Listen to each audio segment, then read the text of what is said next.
Hey YouTube, my name is Marlene for those who don't know who I am if you randomly just come across this video.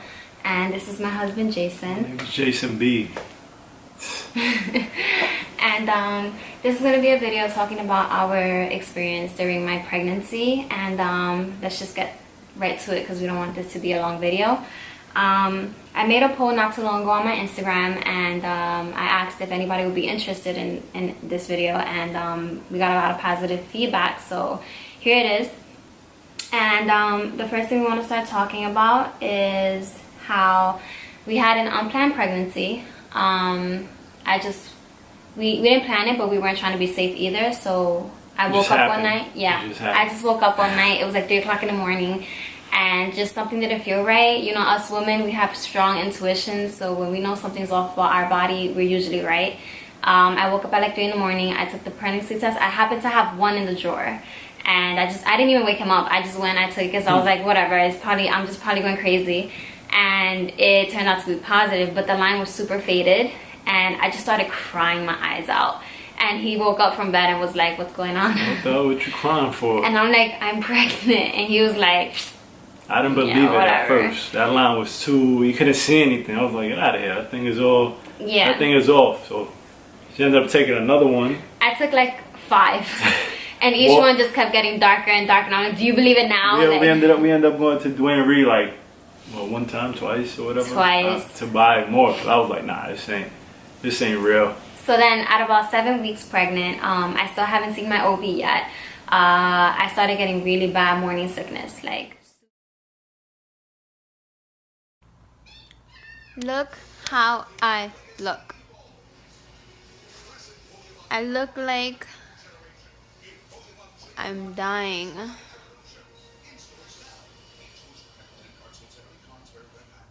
Nauseous all the time. Sickness, like super horrible morning sickness. I was vomiting. I was nauseated all the time. I couldn't eat. Nothing stood down. We literally had to put like newspaper all around the house. He would bring newspaper every single day from work because he would surround our bed with newspapers so that I can just, you know, wake up in the middle of the night or something and just throw up and go back to sleep. I used to bring the Daily News, the Post, the New York Times. Oh, yo, you reading that newspaper? Nah, I'll take it with me. I used to have my backpack full of newspapers because, It was bad. Like, he even got vomit on him a couple of times. It was so bad that like sometimes I wouldn't even throw up anything. It was just air. So I would get like really bad abdominal pain. We had to go to the emergency room like 2 or 3 times from dehydration. It was really scary because it's our first time experiencing this, and I didn't know if the baby was okay. But apparently, if the sicker you are, the healthier the baby is. So I'm like, okay, well then this baby's gonna come out a superhero because I'm freaking dying right now. But I also had really bad smell. I couldn't smell anything. The worst. It was horrible because we do live in a studio, so it's not a big space, and our door is literally like a few feet away from our bed. So anything the neighbors cooked, anything that anytime that door opened, it was suicidal. Like, it was just so. Even if I brushed my teeth. Yeah, he couldn't brush my teeth. He couldn't fix his beard. I couldn't do anything. I couldn't fix my beard. I couldn't do anything. He used to have to do it at work. I used to leave here early in the morning, go to work, and without brushing my teeth, like, damn. Yeah. I used to have to go to work, brush my teeth, wash my face. My coworkers used to be like, yo, what's up with you? What you doing? What happened? You got kicked out the house? And I was like, nah, it's just, you know what I mean? The smell was bad. It was bad. Yeah, it was bad. It was really bad. And then I had a spitting problem. Oh, yeah. My mouth would water up all day, like every single minute of the day would water up. So I was literally walking around with a cup. I had to take off from work. I couldn't even take the train to work. I couldn't be at work. It was just that bad. I literally needed to be in bed all day. Luckily, I had a very understanding boss, so he gave me the time off. But when I did go back to work, I literally had to have sunflower seeds, blow pops. She was looking like a baseball player. Sunflower seeds, spitting. Yeah. Yo, it's crazy. Really? Yeah.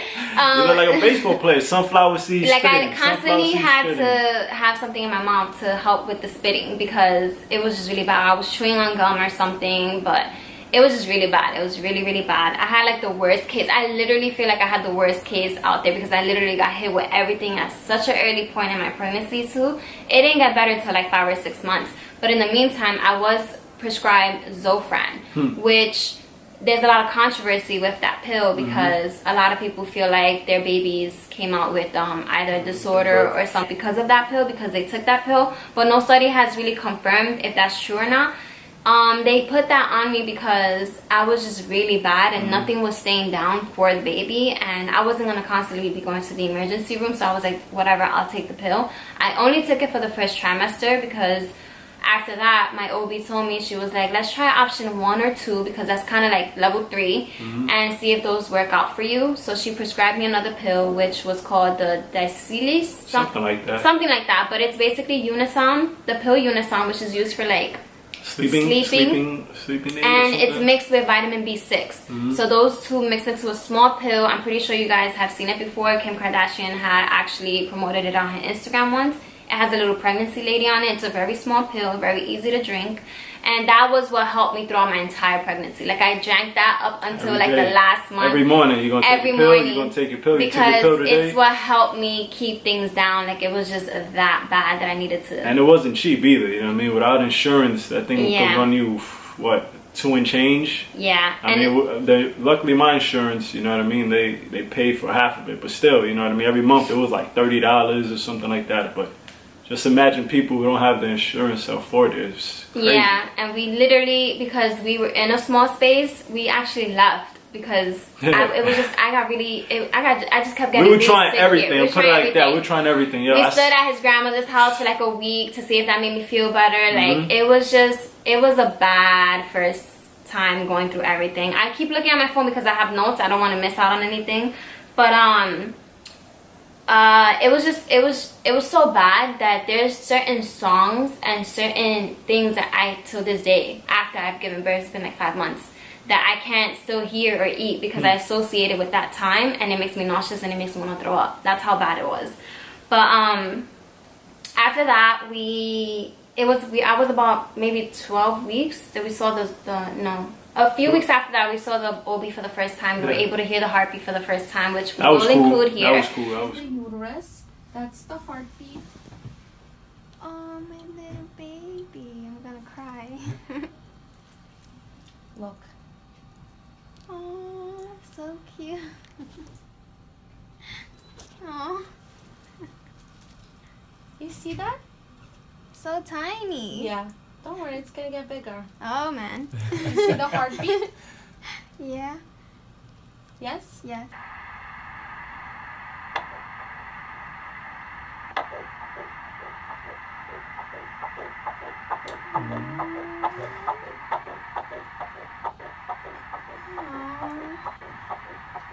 That's so cute, my little baby. That was cool.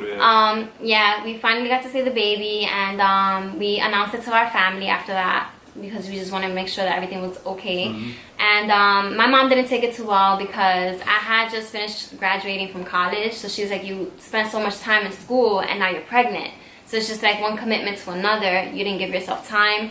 But you know, things happen. So you gotta just accept it and go with it. You gotta deal with it, and it is what it is. Yeah, his parents, his family, my parents were, they were happy. alright, because I have nephews, so they were yeah, it's normal. Like, but yeah, I mean, you gotta understand parents' first time hearing their daughter pregnant, but especially when you've spent your whole life in school, your whole life. But you know, it worked out for the best, though. Yeah.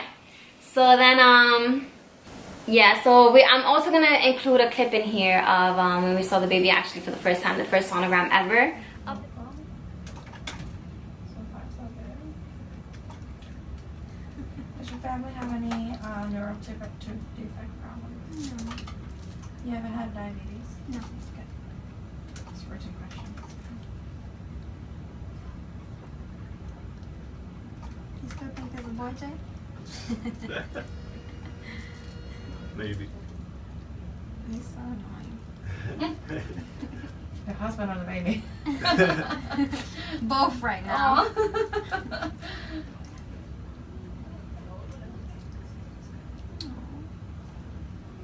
shout out to this guy right here because he was with me at every single appointment. He did not miss not one appointment. He did miss one towards the end. Only one. The appointments, as you progress in your pregnancy, they become more frequent. So in the beginning, it's just once a month, and then it's every 2 weeks, and then it's every week. So I would schedule my appointments on days that he was off from work so that he would be able to be there for me. And that's one thing I do recommend to a lot of moms. If you can have your significant other be there with you to experience that, it's amazing. It's a nice process, and you don't want to miss anything because it goes by pretty fast. So, especially if you're a dude, because we don't understand how these things work. Yeah, you better understand your woman. If you come home and she's telling you about it, you're like, it's not the like, same. You understand. But when you're there and you're watching it, you know what I mean, you get to experience it all. Yeah, exactly. So then we actually wanted to find out pretty quickly what we were having. So I knew it was a boy, bro. Yeah.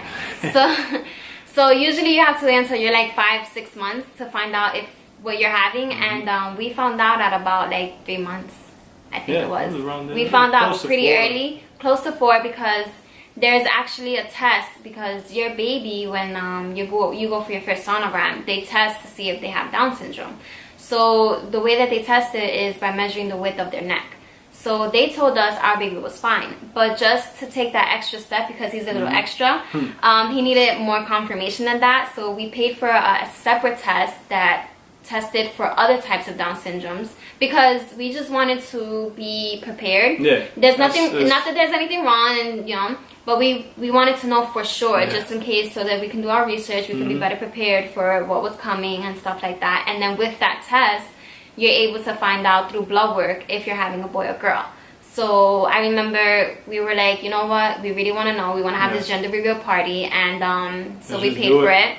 Expensive, I'll tell you that much. It's expensive. With insurance, it was $600. Yeah. So the insurance paid a big chunk of that. So imagine. But it's as first-time parents, you want to do things. You're just excited. So we just paid for it, and I remember receiving the phone call from the nurse, and she was like, "Well, everything came out good. You know, the baby's fine or whatever, and I also have the gender of your baby. Would you like to know?" I could have been like, "Tell me, I want to know," but I was like, "No.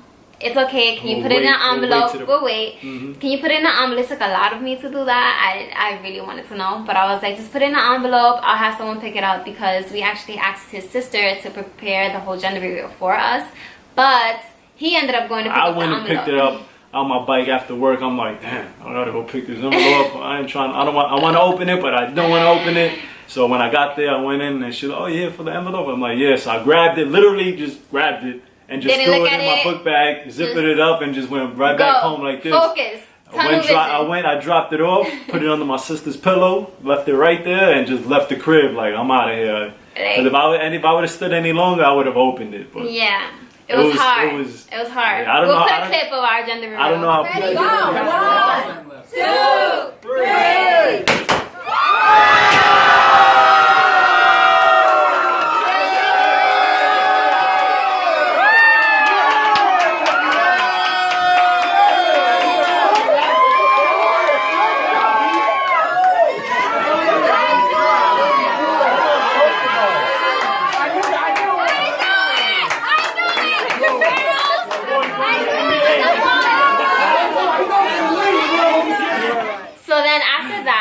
First-time parents, you also want to experience seeing your baby for the first time in 4D. So we were like, you know what, let's just go do it. But we waited a little while so that the baby would develop more or whatever. And that's definitely something that I wouldn't go and do again, because I mean, as first-time parents, I'm pretty sure a lot of you guys will want to have that experience be done, because who doesn't? It's your first time experiencing everything you know, together. So but like, from my experience, I kind of freaked out a little bit, because when we saw the baby for the first time, which I'll put a clip in here as well of that. Look at those cheeks. Oh, you're so cute. Oh, cute. Oh, those cheeks. I eating good in there. Oh yeah. What you eating in there? You eating ice cream at night? Yep, I I bet. I can tell. Those cheeks. That's funny. I really am. I freaked out because the umbilical cord was wrapped around his neck. And my OB... And that happens a lot. Yeah, my OB actually told me, she said that they don't recommend women go and get this done because you don't really understand what's going on. It's new to you. And seeing something like that, you're bound to freak out. And they don't want mothers to like have that in their head because the entire weekend I couldn't sleep. I was like, oh my God. Until my following appointment, I was just... Looks like an alien. I was freaking out. I was like, oh my God, like I was choking him.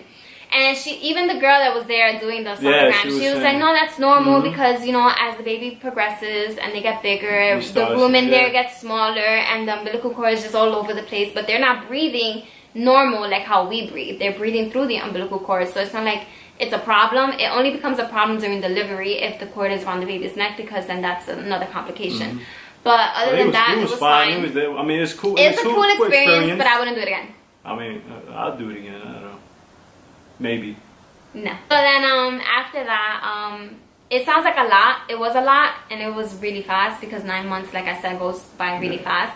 But I told him because a lot of the things that I wanted in my life didn't go the way that I planned for it to go. But that's just life. Nothing ever goes as planned. And one of my biggest things was that I really wanted to be married before I had a baby. And so I told him, I'm like, listen, I really want us to be, you know, husband and wife when we have our babies. So let's figure something out. So he winded up proposing to me. It was so funny because it was so like random. And that's just me. I'm a random dude. That's how he is. I'm a random dude. He proposed to me using paper, toilet paper. And I remember I went into the bathroom to use the bathroom, and it was. But she was always running to the bathroom. I gotta run to the bathroom. Always. So I was like, you know what? That's the perfect Let me go on the internet, search for find a toilet paper. It said, "Will you marry me?" And I just put it there, and it was so funny because that day, I usually as soon as I get home from being out, I go to the bathroom to pee. But that one day I didn't. I sat down, and they were giving one of my favorite movies on TV. The Devil Wears Prada. I love that movie. So I just started watching it, and he's just like, you need to go to the bathroom? You haven't gone to the bathroom yet. You should go take a shower. Yeah, go take a shower. And I'm just like, bro, relax. I'm watching my movie. Like, what the hell? So he's just in bed. He's like, you know what? I'm going to go take a shower. I took a shower. I took a quick shower. It was the quickest shower I took ever in life. Fast. That even she was like, I was like, you took a shower? And he's like, yeah, don't you see? Look, I'm wet. I'm like, I wanted to take the whole day I wanted to take a shower as soon as I got home. So I was like, damn, she's not going in there. I want her to see it already so I could take a shower, you know, because when you come out from outside or whatever. And she was just chilling. I was like, I'm going to take a quick shower or whatever. She comes in. I'll be like, will you marry me in the shower? But ended up working out. I took a shower. She went. She took a... yeah, he was freaking out that I was going to walk in. But I didn't. I was still watching my movie. And then I walked in and I saw it. And I was just like, what? So then I turned around and he was on one knee with the ring on. And I'm like... what? Like, we were just dying for like 10 minutes. It was just so funny. It was perfect. And then we ended up just getting married through court because we just said, like, you know what? Eventually we can have a celebration, you know. Things didn't go the way that we wanted it to go, but it doesn't mean that it still doesn't have to happen. It can happen later on in the future and we can actually have the baby in it this time, you know. So we just got married, which I'll also put a clip in here of. And New York, I now pronounce you married. We seal your vows with a kiss. Yay! Bravo! Yeah, that was basically our experience throughout the pregnancy. Touched upon everything. Yeah. So we wanted to split the videos because we didn't want it to be too long. Like if people don't have the time to sit through a like half-an-hour video, they could watch this one, or if they're not interested to know about this one, they can watch just the labor and delivery story. So we will be recording the labor and delivery stories separately and uploading the videos separately so that you can have the option of whether you want to, you know, watch this one or watch the other one. Yeah. That's basically to sum it all up, you know. It wasn't easy. It wasn't easy. It was a long it was hard. Couple months, man. Definitely you know hard. What I mean? Fellas, you gotta remain strong. Definitely gotta remain strong because it's not easy. But it is what it is, and we got our son. So you see him in the next video. Yeah. But yeah, that's us. Peace out.